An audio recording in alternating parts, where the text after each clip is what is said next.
Have you ever wondered why certain patterns seem to repeat in your life? As if you're caught in an invisible cycle you just can't break? No matter how hard you try, the same struggles and disappointments keep showing up again and again, like relentless waves pulling you back to the same shore. Maybe you've felt this frustration at work, in your relationships, or even in your own mental health. That sense of powerlessness, of not being able to escape from circumstances that seem predestined, can weigh heavily on the soul. But what if I told you there's a deeper explanation for all of this? When I first heard about the concept of karma, it felt distant, almost mystical, something that didn't really apply to what I was experiencing day to day. But then I began to understand what Paramahansa Yogananda taught. Karma isn't just about past actions coming back. It's about how every thought and every choice we make shapes our reality.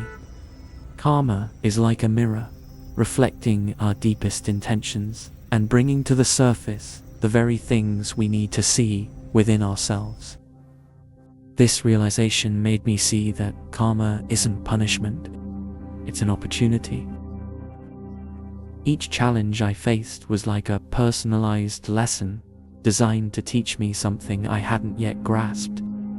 It was as if life was revealing the areas where I needed to grow, where there were still shadows I was avoiding. This brought me a profound sense of clarity. Karma wasn't there to hurt me, but to guide me. Of course, this understanding didn't immediately erase the pain. Continuing to deal with the same issues, even knowing they were the results of my own actions, was frustrating. There were moments when I thought, why me? Why this again? And honestly, it's natural to feel that way. We're conditioned to see difficulties as injustices when, in reality, they're invitations to transformation. That was a turning point for me. As I accepted that karma was there to help me, I started noticing how it impacted every area of my life. Not just the financial struggles or the relationships that seemed not to work out, but also my own thoughts and emotions. Suddenly, I could see a pattern. The same sense of lack I felt at work was mirrored in my relationships. The same anxiety I felt in my professional life showed up in my health. Everything was interconnected. That's when I understood the real impact of karma.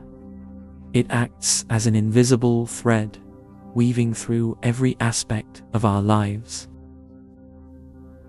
It influences our choices, shapes our reactions, and even determines the opportunities that show up or don't show up on our path. Realizing this made me feel like I was unraveling a knot I had tied myself. It's easy to feel like life is happening to us, like we're victims of circumstances beyond our control. I used to think that way too, but Yogananda's teachings revealed something different. Karma isn't just some external force. It's something we create every day with our thoughts, words, and actions. Every intention, no matter how small, sends ripples through our reality, building the world we experience. It's like planting seeds. Some grow into beautiful flowers, while others turn into weeds that strangle our joy and peace. This realization hit me hard because it made me face a difficult truth. I was responsible for the life I was living. If I was stuck in toxic relationships, it was because, somewhere deep inside, I had unresolved fears and doubts that were attracting those situations. If I felt like opportunities were slipping through my fingers, it was because I was holding on to a mindset of scarcity, unconsciously pushing away abundance. Realizing that I had been watering the wrong seeds all along felt like a wake-up call. But once I accepted that I was the source of my own karma, I began to see how I could change it. Instead of being a prisoner of my circumstances, I could become the creator of my destiny. It wasn't about blaming myself or feeling guilty for what I had done in the past. It was about reclaiming my power. I realized that I had the ability to choose differently, to plant new seeds, cultivate a new mindset, and ultimately reshape the karma that was driving my life. Karma, in Yogananda's view, isn't about punishment or reward. It's about balance. When we're out of alignment, karma steps in to guide us back, like a gentle but persistent teacher. If we're suffering, it's not because the universe is cruel. It's because there's something within us that needs to be understood, healed, and transformed. Once I understood this, the pain I was feeling no longer seemed like a burden. Instead, it became a map, showing me exactly where I needed to focus my energy and attention. And that's when things started to change. As I began shifting my thoughts and actions, I noticed a shift in the world around me. Relationships that once felt strained began to ease. Opportunities I thought were lost suddenly reappeared. It was as if life itself was responding to the inner work I was doing. This is the power of karma. It's not just a concept. It's a living force that responds to the intentions we set each day. It was one thing to understand the concept of karma and how it shaped my reality, but knowing it intellectually didn't change anything. I still felt trapped by the same patterns, still haunted by the same anxieties. That's when I turned to the practices that Yogananda recommended, the tools he believed could actually dissolve karma and bring true transformation. One of those tools was meditation. Not just any meditation, but a deep, focused practice that went beyond simply calming the mind. When I started meditating consistently, something remarkable happened. It was as if layers of unresolved emotions, old regrets, and hidden fears began to surface. At first, it was uncomfortable, even painful. But Yogananda taught that these were karmic residues, energies from past actions coming up to be released. As I continued, I could feel something shifting. It was subtle but powerful, like a knot inside me was slowly loosening. For the first time, I felt like I wasn't just reacting to life. I was reclaiming my inner peace. Alongside meditation, I began practicing Kriya Yoga, a technique that Yogananda described as a lightning path to self-realization. This practice, involving specific breathing techniques and energy control, allowed me to go even deeper. It was like a direct way to purify my mind and body, to burn away the accumulated karma that was weighing me down. Every session felt like a cleansing air release of energies and emotions I hadn't even known were there. But it wasn't just about sitting in silence. Yogananda emphasized that we can't just meditate our way out of karma. We have to change our behavior too. So I started being more mindful of my daily actions. I focused on speaking with more kindness, acting with more compassion, and letting go of the little irritations that used to consume me. Every time I chose to respond with patience instead of frustration, I could almost feel the old karmic bonds loosening. Through these practices, I began to experience a new kind of freedom. It wasn't that problems disappeared overnight, but they no longer felt overwhelming. I no longer felt like a victim of circumstances beyond my control. Instead, I felt empowered, as if I was finally driving my own life. And it all started with these simple, yet profound practices. Even as I delved into meditation and Kriya Yoga, there was still a missing piece.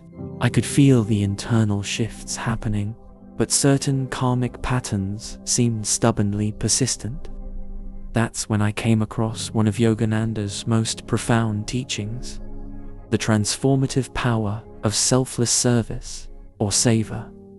He taught that true liberation from karma doesn't come solely from personal spiritual practice, but also from serving others without expectation of reward. At first, this concept seemed counterintuitive. How could helping others change my own karma? But I soon realized that many of my karmic knots were tied to self-centeredness, to desires, fears, and insecurities that revolved around me. Service to others, Yogananda explained, was a way of transcending the ego, dissolving the very attachments that created karma in the first place. So I decided to put it to the test, volunteering my time and energy wherever I could, with no strings attached.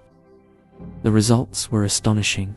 Each time I gave a part of myself, whether it was through listening to someone's struggles, offering a helping hand, or simply being present, I felt a sense of lightness. It was as if each act of kindness was erasing a layer of karmic debt. The more I served, the more I noticed a shift in how I felt about myself and the world. Suddenly, the petty frustrations and lingering anxieties seemed less significant. My heart felt fuller, my mind clearer, and, strangely, opportunities and positive encounters began to flow into my life almost effortlessly. This taught me something powerful.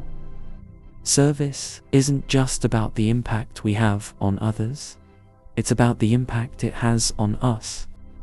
Each act of selflessness breaks down the walls of ego, dissolving the karma that keeps us bound to repetitive cycles of suffering. It was like stepping into a river of pure, healing energy. Each time I gave, I felt more aligned with that flow, more connected to a higher purpose beyond my own wants and needs. But it's not about serving with the goal of clearing karma. That, too, would be just another form of attachment. Instead, it's about giving from a place of genuine love and compassion. As I let go of expectations and simply focused on being of use, I felt something within me begin to change.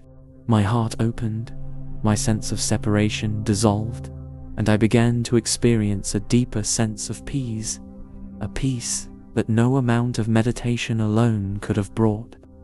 The deeper I went into these practices, the clearer it became. True freedom from karma meant more than just resolving individual problems. It meant breaking free from the entire cycle of cause and effect, of attachment and reaction. Yogananda called this ultimate liberation, moksha state, where the soul no longer creates karma, and thus is no longer bound by the endless cycle of birth and death. This seemed like an impossible ideal at first, something only saints or enlightened beings could achieve. But the more I explored his teachings, the more I realized that liberation wasn't about perfection. It was about understanding. Understanding what? That we are not the sum of our actions, or even our karma. Beneath all these layers of accumulated energy, there exists a pure essence, an essence that is untouched by the world's turmoil. Yogananda taught that we are souls, not bodies or personalities, and that the goal of life is to remember this truth, to shift our identification from the temporary, changing nature of karma to the eternal, unchanging reality of the soul. This insight changed everything for me. I began to see each experience, whether joyful or painful, as an opportunity to release attachment and align more deeply with my true nature. If I faced a difficult situation, I asked myself, what is this here to teach me? Instead of reacting impulsively or trying to escape discomfort, I used the experience as a mirror to reflect what was happening inside of me. I looked at each fear, each resentment, and each craving, knowing that facing these internal states would weaken their hold on me. But breaking free isn't about rejecting the world or isolating oneself. Yogananda's teachings made it clear that liberation comes through engagement, by embracing every experience, every emotion, and every relationship as a step on the path to awakening. Instead of running from my karmic patterns, I learned to meet them with awareness and equanimity. This process of embracing rather than avoiding led to a gradual sense of detachment, not a cold indifference, but a wise detachment that allowed me to see things as they truly are. And this detachment is the key. It's not about cutting ties or renouncing life. It's about seeing beyond appearances, beyond the roles we play and the identities we cling to. When I stopped seeing myself as a victim of circumstances or as someone who needed to control every outcome, I found a sense of freedom I'd never known before. Karma may continue to play out, but it no longer dictates my happiness or defines who I am. I had found a still point within, a place untouched by the storms of life.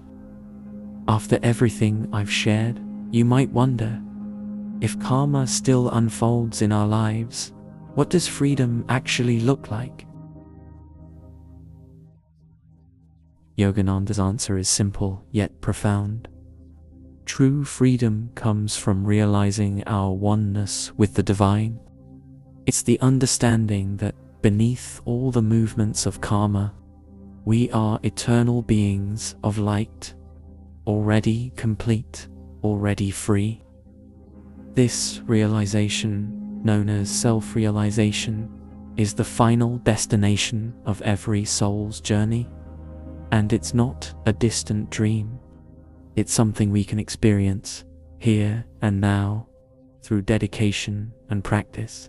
But this path isn't about achieving some ultimate end or rushing to dissolve all karma.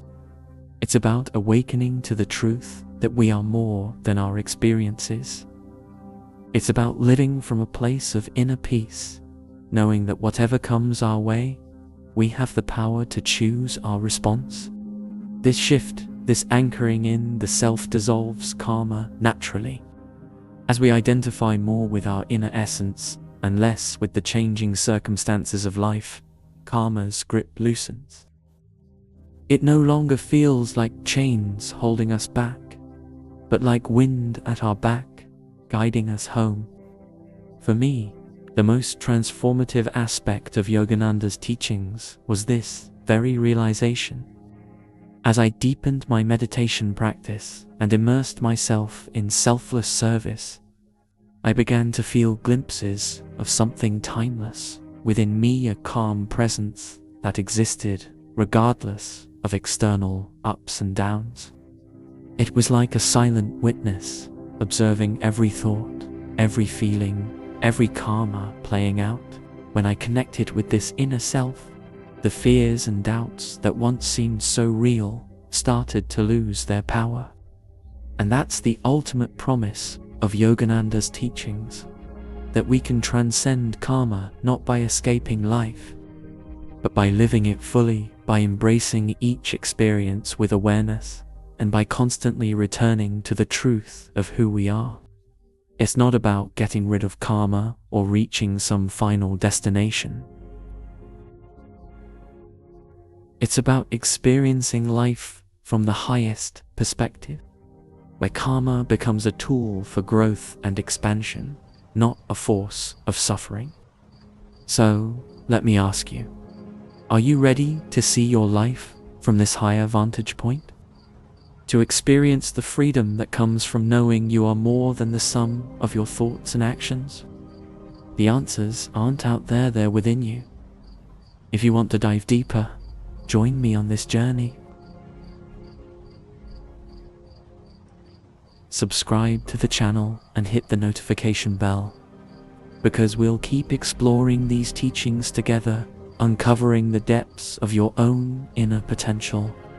Why settle for a life bound by karma when you have the power to transcend it?